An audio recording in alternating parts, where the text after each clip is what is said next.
नमस्कार दोस्तों, मेरा नाम है सागर चौधरी और जैसे कि आपने मेरे यूट्यूब थंबनेल में पढ़ा है कि 90% लोग ऑप्शन ट्रेडिंग में लॉस क्यों करते हैं। देखो 90% लोग जो है ऑप्शन ट्रेडिंग में लॉस क्यों करते हैं, क्योंकि ऑप्शन ट्रेडिंग क्या है वो पहले सीखना पड़ेगा। देखो पहले ऑप्शन ट्रेडिंग सीखेंगे, उसके बाद ये जानेंगे कि ऑप्शन ट्रेडिंग में लॉस क्यों होता है। तो चलिए ऑप्शन ट्रेडिंग को सीखते हैं। देखो इस वीडियो को पूरा देखो, वीडियो बहुत इंटरेस्टिंग होने वाला है। इस वीडियो को पूरा देखो। इस वीडियो में केवल ये समझेंगे कि ऑप्शन ट्रेडिंग क्या होता है और हमारा लॉस क्यों होता है। इसमें हम अगले वीडियो में देखेंगे कि ऑप्शन ट्रेडिंग में प्रॉफिटेबल ट्रेडिंग कैसे किया जाता है, बट ये वीडियो में हम यही देखेंगे ऑप्शन ट्रेडिंग है क्या और इसमें हमारा लॉस क्यों होता है। चलिए वीडियो की शुरुआत करते हैं। जैसे कि आपको क्वांटिटी में स्टॉक कोई भी, जैसे कि सपोज आपके पास 10,000 है, आपके पास 10,000 है, बट आपको क्वांटिटी में स्टॉक लेना है, मतलब क्वांटिटी में लेना है, कोई भी लॉट जैसा है क्वांटिटी में लेना है, तो वही पे जन्म होता है ऑप्शन का। देखो पैसे कम है हमारे पास लेकिन हमको क्वांटिटी में ट्रेडिंग करनी है, तो वहाँ पे ऑप्शन ही आदमी को, किसी भी आदमी को वहाँ पे ऑप्शन बेस्ट लगता है, क्योंकि यहाँ पे थोड़ा पैसा लगा के बहुत सारे शेयर लिए जा सकते हैं। सपोज एग्जाम्पल के तौर से समझते हैं हम, जैसे कि HDFC का शेयर है अभी 1640 रुपए का है। अब HDFC का शेयर है, कोई भी इन्फोसिस हो गया, HDFC हो गया, विप्रो हो गया, TCS हो गया, किसी भी आप निफ्टी की कंपनी में जाओ, किसी में भी ऑप्शन ट्रेडिंग आपको मिल जाएगा। तो हम सपोज HDFC का ही ले लेते हैं। अब HDFC बैंक का आपको लॉट लेना है, मतलब शेयर लेना है। अगर आपके पास 10,000 है आप तो लिमिटेड शेयर ही ले पाएंगे, लेकिन आपको अगर क्वांटिटी में शेयर लेना है तो ऑप्शन ट्रेडिंग करना पड़ेगा। ऑप्शन ट्रेडिंग कैसा है, क्या होता है वो समझते हैं। ऑप्शन ट्रेडिंग देखो, आप जो है केवल 10,000 अगर आपकी जेब में है, 10,000 आपकी जेब में है, तो आप ऑप्शन ट्रेडिंग की शुरुआत कर सकते हैं। वैसे तो निफ्टी हो गया, बैंक निफ्टी हो गया, फिन निफ्टी हो गया, बैनेक्स हो गया, सेंसेक्स हो गया, इसमें वीकली एक्सपायरी रहती है। इसमें वीकली एक्सपायरी, यहाँ तो आप 200 से चालू कर देखते सकते हैं ऑप्शन ट्रेडिंग को, 200 से भी शुरुआत कर सकते हैं, लेकिन वो खतरा, उसमें और ज्यादा खतरा है। वो वीकली एक्सपायरी है, उसमें थीटा और ज्यादा डीके होता है। ये है ना, ये मंथली एक्सपायरी है। तो हम इसे समझते हैं पहले। देखो आपको HDFC के शेयर लेने हैं क्वांटिटी में। अब आपके पास पैसे नहीं है, आपको लेने हैं 550 शेयर। अब 550 शेयर लेने के लिए आपको लगेगा लगभग, अभी 1640 रुपए का शेयर है, लगभग 9 लाख रुपया, 9,02,000 रुपया। लेकिन 9 लाख रुपया आप पकड़ के चलो, 9 लाख रुपए लगेगा। अब 9 लाख रुपए तो हमारे पास है नहीं, तो वहां पे आप ऑप्शन ट्रेडिंग में क्या है, उसका 3 कैटेगरी में उसका प्रीमियम आता है। एक in the money, at the money और आउट ऑफ द मनी। अब इन द मनी क्या होता है, इन द मनी होता है प्राइस, जो प्राइस है उसके नीचे वाला, उसके अंदर वाला। एट द मनी जिस प्राइस पे है अभी, और आउट द मनी प्राइस के बाहर, प्राइस के बाहर। अब आउट द मनी का जो प्रीमियम होता है वो कम होता है, एट द मनी का उससे ज्यादा होता है, और इन द मनी का उससे भी ज्यादा होता है। आप कोई भी जैसा आपको कंफर्टेबल समझे, जैसा आप मतलब आपके पास पैसा हो उस हिसाब से आप उसको ले सकते हैं। अब आप देखो, आपको 10 रुपए का, आपने HDFC का लॉट आता है 550 शेयर का, HDFC का लॉट आता है 550 शेयर का। अब 550 शेयर का जो लॉट आता है वो केवल आपको 10 रुपए में मिल रहा है, 10 रुपए पर शेयर। अब पर शेयर 10 रुपए की अगर 550 में काउंटिंग करो तो 5,500 रुपये। आपको 5,500 में पूरा आप एक महीने के लिए एक स्टॉक के मालिक बन सकते हो, मतलब एक लॉट के मालिक बन सकते हो एक महीने के लिए। अब एक महीने के लिए आपको एक लॉट के मालिक बन सकते हो, लेकिन इसमें कंडीशन है कि एक ही महीना रहेगा आपके पास। एक महीना में या तो आप उससे कमाओ या उसको जीरो कर दो, या आप बीच में भी बेच के निकल सकते हो। ऐसा कुछ नहीं कि आपको ये लिया है तो कंपलसरी रहना ही है, ऐसा नहीं है। आप बीच में बेच के भी निकल सकते हो उसको। लेकिन यहाँ पे क्या होता है, हमारा लॉस क्यों होता है, हमारा लॉस क्यों होता है कि आपने सपोज आपने 550 क्वांटिटी जो HDFC की आती है, और आपने 10 रुपये प्रीमियम में, हर शेयर का 10 रुपया उसका प्रीमियम है, आपने 5,500 में लॉट बुक किया। अब वहां पे अगर अभी 1640 पे मार्केट है, 1640 पे मार्केट है, अब वो 1645 हो जाती है, फिर 40 हो जाती है, फिर 45 हो जाती है, फिर 40 हो जाती है, मतलब साइडवेज मार्केट है।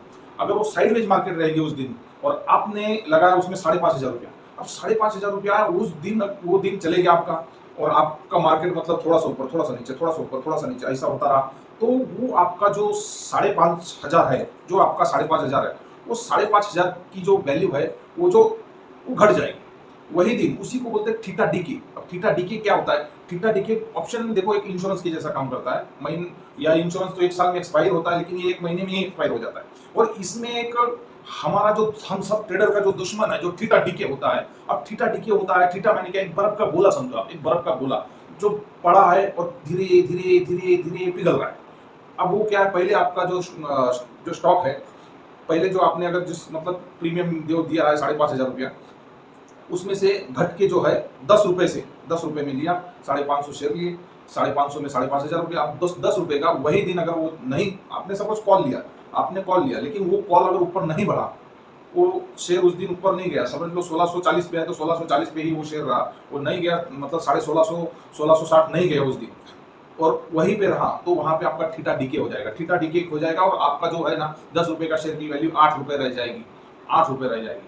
और वो फिर दूसरे दिन आपको लगेगा कि अरे बाप रे, आज तो नुकसान हुआ, कल इसमें तो पक्का प्रॉफिट होगा।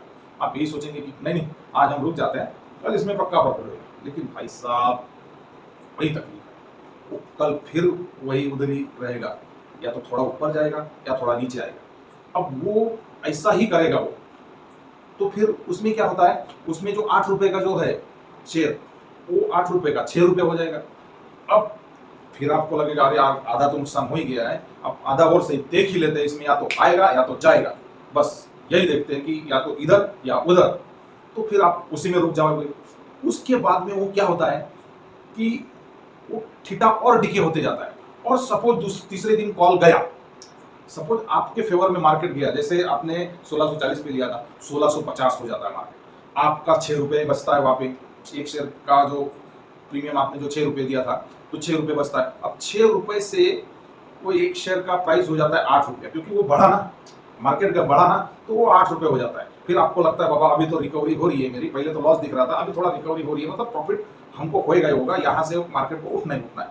लेकिन भाई साहब वो वहां से फिर नीचे आता है, फिर नीचे आता है, वो घट के 4 ही रुपये रह जाता है, ऊपर जाएगा फिर नीचे आएगा, फिर 4 रुपये रह जाता है, फिर आप उसमें रुकते हो कि और आएगा, देख लेते हैं थोड़ा और, ऐसा करते करते वो जीरो हो जाएगा। देखो हमारा दुश्मन जो है ना उसमें थीटा है, हम थीटा के वजह से ही लॉस करते हैं, थीटा डीके। अब वो थीटा डीके जो है किसके फेवर में है, वो थीटा डीके जो है ऑप्शन सेलर के फेवर में। अब ये ऑप्शन सेलर है क्या भाई, अब ये ऑप्शन सेलर है क्या? देखो किसी भी जो जो आपको प्रीमियम जो बेचा गया था, वो किसी ने बेचा है वहां से, मतलब किसी ने ऑप्शन को सेल किया है और हमने ऑप्शन बाय किया है। देखो हम ही क्यों हारते हैं, हम ही ज्यादातर क्यों हारते हैं, क्योंकि हमारे साइड है ना, केवल और केवल हमारे साइड, मतलब जहां से हमने लिया वहीं से अगर चलना चालू हो गया, सपोज हमने कॉल लिया और कॉल चलना चालू हो गया, तो हम पैसा कमा सकते हैं। हमने पुट लिया और मार्केट गिरने लग गया तो हम कमा सकते हैं। लेकिन ऑप्शन सेलर के साथ ऐसा नहीं है। ऑप्शन सेलर के साथ कैसा है, वहां पे मार्केट स्टेबल भी रहेगा, मतलब मार्केट साइडवेज भी रहेगा तो वो पैसा कमाएगा, और मार्केट हमारे अपोजिट भी जाएगा तो वो पैसा कमाएगा। आप किसी कसिनो या किसी क्लब में कभी भी, कोई कसिनो कोई क्लब में कभी भी जो खेलने जाता है उसको कभी ज्यादा जीतते देखा है? नहीं ना। ये वैसे ही है, हम एक बायर है, हम क्लब के मालिक नहीं है। मैं एग्जांपल से आपको समझाता हूँ, हम एक बायर है, हमारा लॉस इसके लिए होता है क्योंकि हम उस आदमी से लड़ रहे हैं जिसके पास पैसा भी ज्यादा है। वो जो सेलर है जिसमें वो ऑप्शन सेल किया है और हमने बाय किया है, अब वो जो सेलर है उसके पास पहली बात तो नॉलेज है, और दूसरी बात हमसे ज्यादा बहुत पैसा है, तो हम उसका हमारा मुकाबला ही नहीं है। अब मुकाबला उसमें कब हो सकता है उसका और हमारा? देखो हमको सीखना पड़ेगा। ये जीरो सम गेम है, जीरो सम ऑप्शन एक जीरो सम गेम। अब जीरो सम गेम का मतलब क्या होता है? जीरो सम गेम का मतलब होता है कि किसी और के पास से पैसा आए, पैसा उसके पास जाएगा, उसका पैसा एक मतलब उसकी जेब से निकलेगा हमारी जेब में आएगा, हमारी जेब से निकलेगा उसके जेब में जाएगा, उसको जीरो सम गेम बोलते हैं। वही ऑप्शन ट्रेडिंग है। अब ऑप्शन ट्रेडिंग को हमको सीखने की जरूरत है। देखो यहाँ पे देखो 90% लोग हारते हैं, इसका मतलब ये तो नहीं कि ये 100% हारते हैं। और ये इसमें गैम्बलिंग की तरह ही, ये गैम्बलिंग की तरह है, जो इसको सीख के नहीं करता है उसके लिए गैम्बलिंग की तरह है। देखो इसमें काफी तेजी से पैसा आपका निकल जाएगा और समझ में ही नहीं आएगा। इसमें यह है कि रोज का कम से कम 60 लाख करोड़ ऑप्शन ट्रेडिंग में लगता है लोगों का। अब इतना बड़ा गेम है, इतना बड़ा गेम, तो सोचो इसमें कितना पैसा लगता होगा। और तो हमको केवल अगर उसमें प्रॉफिटेबल ट्रेडिंग करना है, हमको उसमें प्रॉफिटेबल ट्रेडिंग करना है तो हमको कैंडलस्टिक पैटर्न का नॉलेज होना चाहिए। और वो पैटर्न बियरिश है या बुलिश है, वो पैटर्न बियरिश है या बुलिश है, उसको कंफर्म करने के लिए हमको ऑप्शन चेन का भी नॉलेज होना चाहिए। ऑप्शन चेन में ओआई भी होते हैं, चेंजिंग ओआई होते हैं। हमको केवल चेंजिंग ओआई देखना है और वो किस प्राइस पे बैठे हैं। देखो कॉल के साइड में ज्यादा है या पुट के साइड में ज्यादा है वो देखना है। अगर वो आपका बियरिश पैटर्न बन गया और वो कॉल के साइड ज्यादा है तो आपका पैटर्न काम करेगा, वो आप वहां से मार्केट नीचे जाएगा। आपका बुलिश पैटर्न बन गया है, आपने बुलिश पैटर्न देख लिया है वहां पे, और आपका जो ओआई है वो पुट के साइड में बैठा है, चेंजिंग ओआई अगर पुट के साइड में बैठा है, वो एक प्राइस पे बैठे हैं, तो कॉल की तरफ जाएगा मार्केट। तो ऐसे आप उसको कंफर्म कर सकते हो। अगर इसको डिटेल में भी सीखना है तो आपको अगली वीडियो में मैं आपको डिटेल में बताऊंगा कि ये कैसे काम करता है, ये कैसे काम करता है। अगर आपको ये वीडियो अच्छा लगा और आपको ऑप्शन ट्रेडिंग सीखने में ये वीडियो थोड़ा भी हेल्पफुल लगा, ऑप्शन ट्रेडिंग सीखने में थोड़ा भी ये वीडियो नॉलेजेबल लगा, तो इस वीडियो को प्लीज शेयर करो, लाइक करो और सब्सक्राइब तो कर दो।